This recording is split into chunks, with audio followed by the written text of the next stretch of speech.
Oi, turma, do livro As Mais Belas Parábolas de Todos os Tempos, volume 2, Alexandre Rangel, no texto A Iluminação. Certo dia, um discípulo resolveu dedicar a sua vida à meditação. Decidiu que iria para um mosteiro no alto de uma grande montanha com o objetivo de encontrar a iluminação. Viajou muitos dias e, ao chegar em frente ao portão principal do mosteiro, encontrou aquele que seria o seu mestre. O discípulo foi recebido com muito amor pelos monges que há muitos anos lá viviam e dizia a todos: "Vim para buscar minha iluminação." Passados alguns anos, o discípulo começou a ficar descontente com a sua situação, pois não conseguia encontrar o caminho da luz. Procurou o mestre e disse-lhe: "Amado mestre, me ensinastes muitas coisas belas e importantes nessa minha caminhada, mas ainda não consegui alcançar a iluminação em minha vida. Quero desistir da vida de monge e voltar para minha aldeia." O mestre respondeu: "Tudo bem. Já que você está desistindo dessa vida de meditação, quero acompanhá-lo na descida da montanha. Amanhã, às 4 horas, estarei esperando-o no portão principal do mosteiro." No horário marcado, o discípulo encontrou o mestre. Ao sair do mosteiro, o mestre perguntou: "O que está vendo nesse momento?" O discípulo respondeu: "Mestre, vejo o orvalho da madrugada, o céu estrelado, uma lua maravilhosa e sinto o agradável aroma das flores." Continuaram descendo a montanha. Passada 1 hora de caminhada, o mestre perguntou: "E nessa parte da montanha, o que está vendo?" Respondeu o discípulo: "Vejo os primeiros raios de sol. Escuto o canto dos pássaros e sinto a doce brisa da manhã penetrando em todo o meu ser." E assim continuavam a descer a grande montanha. Passado algumas horas, o mestre voltou com a mesma pergunta e o discípulo assim respondeu: "Mestre, nesse trecho da montanha sinto o calor do sol, o som do riacho, o orvalho evaporando e os animais silvestres em harmonia com toda a natureza."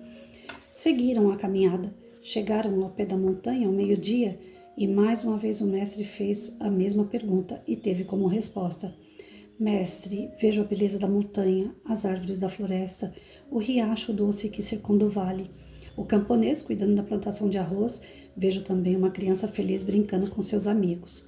Então o mestre lhe disse: "Você já encontrou a iluminação?" Espantado, o discípulo perguntou: "Como, mestre?" "Muito simples. Em cada etapa da descida da montanha, você percebeu a importância de cada detalhe da natureza, compreendendo seus sons, seus cheiros, suas imagens, suas cores e a vida que nelas há. Assim é que devemos ver e interpretar essa longa caminhada. A isso chamamos iluminação." Pois é, às vezes a gente procura coisas que estão muito longe, muito distante de nós, achando que aquilo é que vai nos fazer bem. Que aquilo que está fora do nosso alcance, quando a gente conseguir chegar, é que nós vamos ser felizes. E na verdade não é bem isso. A gente consegue ser feliz quando a gente dá valor ao que tem, ao que está próximo. Aquilo que nós temos em mãos é dado pela divindade, por Deus. E quando nós temos essa visão do maravilhoso, por mais simples que seja, isso significa iluminar, compreender, entender o processo, entender por que as coisas são como são, tentar, na medida do possível, manipular situações a nosso favor, a favor do próximo, fazendo com que ainda fique melhor aquilo que nós já temos de bom. Isso é iluminar. Como o canal é voltado para a educação, o que a gente pode estar fazendo aqui? Encontrar na criança as suas habilidades. Eu trabalhei muito isso. A questão do que a criança é e não do que ela vem a ser. Porque o futuro dela, o que ela vai fazer lá na frente, o que ela vai ser lá na frente, depende muito do que ela é no momento, daquilo que eu tenho na minha mão ali. Tem criança que vem pra gente numa sala de aula sem autoestima nenhuma. Pensa, tem criança que não sabe pegar no lápis. Você pede para ela pegar no lápis, para ela é como se o lápis fosse morder a mão dela. Ela olha para o lápis e chora. Quando eu falo isso, é criança de ensino fundamental. Mesmo que tenha passado pela creche, pelo ensino infantil, muitas vezes esse processo da creche e ensino infantil é muito brincadeira, é muito lúdico. E quando a criança chega no ensino fundamental, você fala, pega o lápis, quero ver o que você sabe. Coloca para mim no papel uma palavra, escreve bola. A criança olha para o lápis e fala, eu não sei fazer, e joga o lápis e quer sair correndo de você. Naquele momento ali você já começa a analisar o que ela tem, o que ela é, o que eu posso aproveitar desse momento. Não adianta eu querer falar, eu querer como professora que ela já venha pronta para mim. Ah, mas caramba, não sabe nem pegar no lápis? Não, ela não sabe. E aí? Mas o mais importante é o que ela sabe. Vem cá. Você não sabe pegar no lápis? O que você sabe fazer? O que você gosta? Do que você gosta de brincar? O que você faz na sua casa? Quando nós fazemos sondagem no início do ano, principalmente no início do ano, que o professor chama a criança até a sua mesa, a sondagem é feita na mesa do professor. Você tem que acolher essa criança. Primeiro você tem que dar firmeza a ela. E descobrir naquele momento de sondagem o íntimo da criança. Aí eu vou cair naquela máxima de Jesus, né? Só quem tem olhos de ver e ouvidos de ouvir. Naquele momento que a criança está na sua mesa, você tem um momento íntimo com ela. É o momento que a criança chora, ri, brinca, ou quer correr de você, tem aquela insegurança. Você vai perceber naquele momento da sondagem como é o que você tem na mão. E não adianta você querer ficar colocando uma imagem daquela criança do tipo, ela está no primeiro ano, ela tem que saber pegar um lápis, ela tem. Não, ela não tem nada. Pensa que aquela criança está vindo para você moldar, para você iluminar ela, para você mostrar para ela a grandeza que é esse processo do aprendizado. E quando ela se toca, que ela tem alguém que ela pode contar, que o professor é amigo dela, que vai ajudar ela nesse processo, como o mestre estava ajudando o seu discípulo aqui, ela se sente mais segura, ela se sente mais feliz e ela vai produzir coisas que vocês nem imaginam. O fato dela escrever no primeiro dia de aula, eu amo você, do jeito dela. Fazer um desenho qualquer, uma bola que seja, entregar para o professor, significa que ela está confiando no professor. Tem muita criança que ao princípio, quando eu entro em sala de aula, não confia em mim. Porque eu mostro aquela professora sargentona, né? Aquela que chega para disciplinar. Então eu assusto. Não estou dizendo que o meu modelo é correto, mas funciona. No meu primeiro dia em sala de aula, eu coloco a ordem, eu coloco a disciplina. Depois que eu consigo disciplinar a sala, aí que eu percebo que a sala já está daquele tipo respeitosa, sabendo as suas regras, o momento de falar, o momento de se levantar, de colocar sua opinião. Aí eu chamo para sondagem. Tem professor que no primeiro dia de aula se apresenta e já chama para sondagem. Esse momento é muito íntimo, é muito próximo do aluno. Se eu faço isso logo de cara, no primeiro dia, no segundo dia, porque existe uma cobrança, né? Todos nós sabemos que existe a cobrança da sondagem. É uma assombração na vida do professor, porque ele mal chega, a sala está toda revirada, ele não sabe ainda quem são seus alunos, mas ele tem que apresentar a sondagem para a sua coordenadora, que vai apresentar para a sua secretaria. Então existe uma cobrança, um prazo. Mal a gente volta às aulas, existe o prazo. Tem que entregar a sondagem. Eu nunca deixei de entregar na data. Sempre entreguei na data certa. Porém, eu não faço a sondagem assim logo de cara. Primeiro regra, primeiro disciplina. Depois que eu disciplino, que eles entendem que um colega vai vir na minha mesa e que todos devem ficar em atividade enquanto o colega vem falar comigo, aí beleza, aí eu consigo fazer minha sondagem. E a sondagem é esse momento íntimo, que eu preciso saber o que a criança já sabe, qual é o ponto de partida que eu tenho ali para agregar, para dar continuidade ao seu aprendizado, porque nenhuma criança é uma tábua rasa. Já foi comprovado isso. Antigamente se achava que a criança vinha vazia, sem iluminação nenhuma, sem conhecimento nenhum, e que o professor ia despejar todo o conhecimento na cabecinha da criança. Por isso que fala formação, todo mundo ia sair formado, quadradinho do tamanho da sala de aula. A gente sabe que não é assim. Alguns vêm com uma bagagem grande, porque tem internet em casa, porque tem muita gente na família, porque conversa com muita gente. Outros vêm calado, tímido, outros sofrem agressões, violência, outros, cada um, cada um. E aí é nesse momento de sondagem, no momento de você trazer o aluno para perto, é que você vai entender o que ele sabe, aproveitar o que ele sabe e desenvolver aquilo que ele não sabe. A iluminação que é dada a esse aluno, o conhecimento que é dado a esse aluno, é só um complemento daquilo que ele já sabe. Para isso é necessária a sondagem, para isso é necessário você conhecer o seu aluno. Ah, Patrícia, muito fácil falar. Eu tenho uma sala com 40 alunos. Vou fazer isso com 40 alunos? Vou nada. Dou um ditado geral lá e cada um me entrega e dali a gente tira uma mínima, né? Uma média, vamos dizer assim. Faça da forma que você achar melhor. Você acha que isso é justo? Só isso que eu pergunto. Você acha que é justo fazer uma avaliação única? Uma sondagem lá, você coloca a folhinha na mão de cada um, fala ditado. E cada um, por si só, escreve na sua mesa sozinho, sem a segurança nenhuma de um professor, sem essa intimidade, sem esse elo de confiança entre um e o outro. Será que isso vai rolar mesmo o ano inteiro numa boa? Ou será que nós vamos ter problema no decorrer do caminho? Esse aluno não vai confiar nesse professor. Ou nós vamos ter aí aquele professor bonzinho, que dá nota para todo mundo, que escreveu AI, ele interpreta como abacaxi e tá tudo certo. Um dia, quem sabe, ele amadurece, ele vai crescer, ele vai aprender, que é o que a gente mais escuta por aí.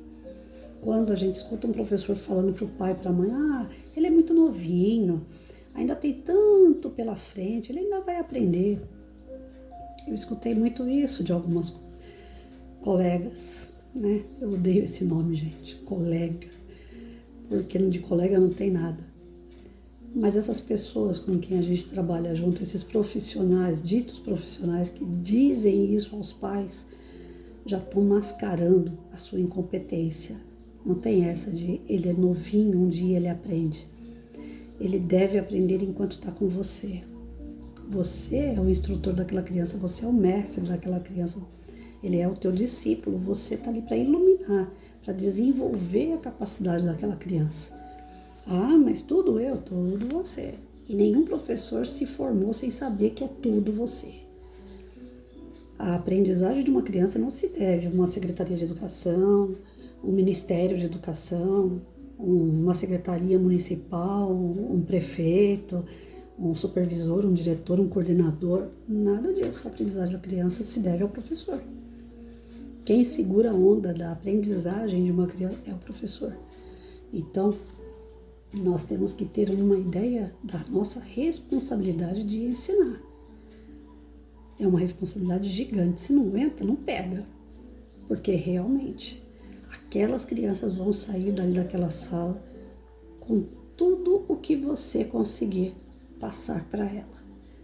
Elas vão absorver o mais que elas puderem. Alguns mais, outros menos, mas dentro da sua potência, a criança vai se desenvolver de acordo com aquilo que ela está vendo no mestre. O exemplo é tudo. A orientação, a segurança que ela vai sentir com aquele professor, a disciplina que ela vai ter para os seus estudos. Eu pego todos os dias, mais ou menos aí umas 5 horas por dia para estudar, desde que me aposentei. Aposentou, eu podia ficar assistindo televisão o dia inteiro, podia ficar escutando música o dia todo, mas não, eu aposentei, eu fui estudar, ainda mais, porque é isso, a nossa vida é isso, é um constante aprendizado, a gente não para de aprender. E a criança vem para a sala de aula em busca disso, de se iluminar, de aprender, de se desenvolver. Mesmo que ela ainda não tenha essa maturidade, mas no seu íntimo ela tem a vontade. E ela vai vendo os outros, se ela vê que ela vai ficando para trás, aquilo ali bate na autoestima dela. Pode empacar. Então, o que eu mais procurava trabalhar primeiro, autoestima. Autoestima não é vaidade. Autoestima é acreditar em si, é ter fé em si próprio. Fé que você vai desenvolver, acreditar que você é capaz.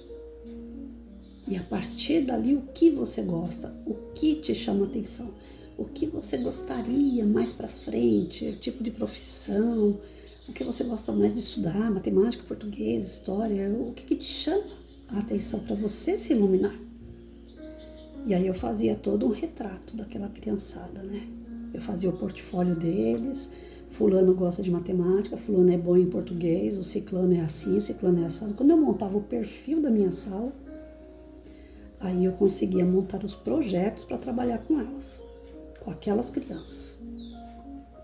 E os projetos abraçavam todos. O fulano tem um estado de violência na família dele. Tudo bem, é só o fulano, os outros não? Mas todo mundo vai ver sobre violência. Todo mundo vai amparar aquele fulano. E aquele fulano vai ver que aquele estado que ele vive é um estado que ele pode transformar. Porque existe todo mundo do lado dele. É um trabalho que socializa, que compartilha, mas que inclui. Que todos estão no mesmo barco. Todos devem remar para o barco não afundar. Não tem essa, é só ele, então fica... Não, todo mundo vai olhar sob o prisma do olhar daquele coleguinha. Todos vão crescer junto com o olhar daquele coleguinha. Todos vão observar o que tem em volta de acordo com o olhar daquele coleguinha. E assim eu ia fazendo com todos. Então, sondagem, intimidade, respeito, regra, disciplina. Quando a gente vai trabalhando o que você tem, o que você quer, você vai construindo, solidificando uma estrutura na criança. Ela vai se fortificando. E quando ela se sente forte o suficiente, ela começa a ser mais ousada e explorar toda aquela base que ela ganhou. À medida que ela começa a explorar o que ela tem em volta, ela realmente está se iluminando. Ela está adquirindo o verdadeiro conhecimento. E quando ela adquire o verdadeiro conhecimento, ela se sente capaz de transformar ainda mais isso que ela tem, que é o futuro dela, que é o caminho que ela vai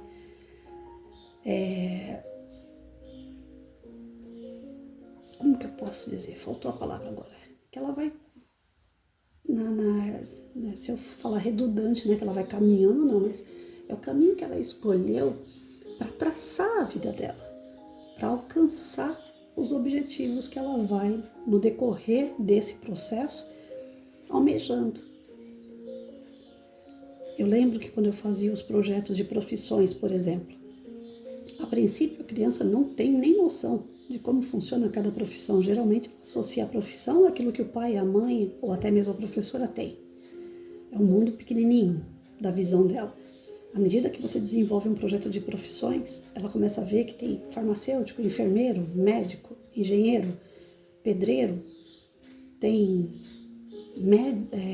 médica não, como é que é? Especialistas, tem policiais. E aí ela começa a se deslumbrar, né? Eu lembro assim que quando vinha um engenheiro, por exemplo, na minha sala, todos gostavam do engenheiro, queriam ser engenheiro. Daqui a pouco vinha um veterinário. Ah, professor, eu mudei, não quero mais ser engenheiro, quero ser veterinário. Porque vai aumentando aquele leque de conhecimento. E aí eles vão buscando, além daquele profissional, o que tem dentro daquela profissão, porque não existe só o engenheiro. Para trabalhar com engenheiro existem outros profissionais. Eu lembro que uma vez eu entrei no corpo de bombeiros com uma turma, e dentro do corpo de bombeiros tem o pessoal que atende o COBOM, né, que é a parte do telefone de atendimento às pessoas vítimas e tal.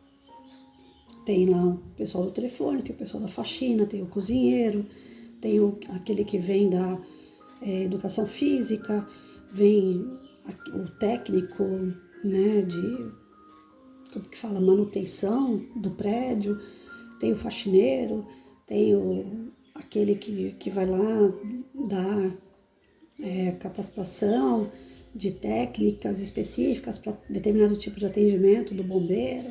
Bom, enfim, existe uma série de profissionais que fazem com que um quartel funcione.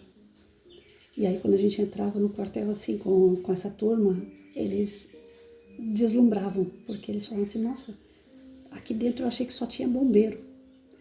E aí eles viam outros profissionais e aí cada qual falava assim, eu queria fazer isso, eu queria fazer aquilo, eu quero entender sobre isso. Isso é iluminar, é conhecer. E a criança, à medida que ela vai conhecendo, ela vai se desenvolvendo muito rápido. Ao passo que, se eu trancar ela numa sala de aula, abrir uma cartilha e ficar página 1, página 2, copia, agora escreve, de 10 questões cai 2, eu estou condicionando ela a um espaço muito pequeno. Ela não vai se adaptar naquele espaço pequeno. Provavelmente ela vai desanimar, ela vai desistir, como esse rapaz preso no mosteiro estava desistindo de se iluminar, porque ele viu que ali estava muito preso para ele. Ali não vinha conhecimento suficiente para ele se desenvolver. Mas à medida que ele vai caminhando com o mestre fora do mosteiro, a visão dele se amplia.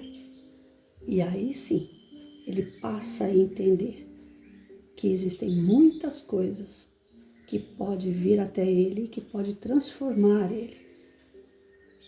É isso. A criança precisa ter esses processos que eu estou explicando para vocês. E não só a criança, né? É que a gente, adulto, também acontece. O processo de conhecimento, como eu falei, ele é eterno. Eu me aposentei e continuo estudando e continuo tentando aprender alguma coisa.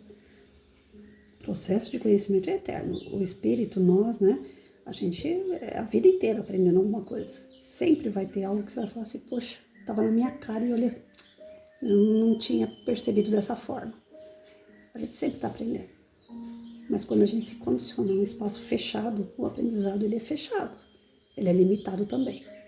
Então, que o professor aí abra um pouquinho a sua mente, né? Trabalhe essa questão da autoestima, dê estrutura ao seu aluno, dê aquela certeza de que ele pode contar com você e abra a mente desse aluno através da exposição, através de mostrar o que existe fora da sala de aula.